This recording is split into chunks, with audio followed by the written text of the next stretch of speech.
ตัวนี้เราจะเข้าไปหลังจากนั้น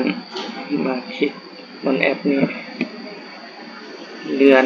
5 iCapture แอปตัวนี้คลิกเข้าไป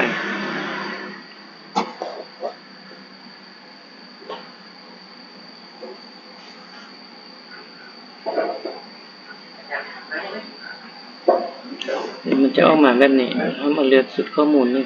รายงานนี่ EIR ตัวนี้แล้วก็โครงห้างการจัดตั้ง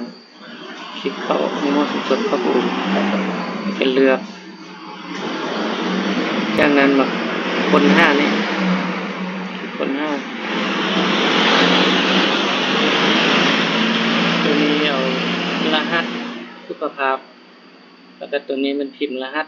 เขาเจ้าสารตัวอย่างพิมพ์สารรหัสภาษาตามนี้แล้วก็มาคน5นี่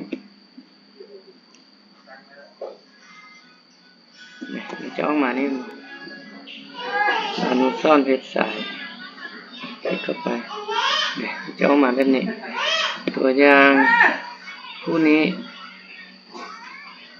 มันได้ซักยามันจะมีห้องที่ว่าสีเหลืองออกมานี่คลิกเข้าไปแล้วก็มาเลือกวันที่บริการแล้วก็เลือกเคสเคลื่อนที่แล้วก็มาติ๊กยาจากติ๊กยาแล้วก็กดตัวนี้มันจะบอกว่าสำเร็จตัวนี้มันค่อยป้อนไปแล้วมันก็เลยออกมากดสำเร็จแล้วมันจะแล้วเลยลองเฮ็ดดูนะ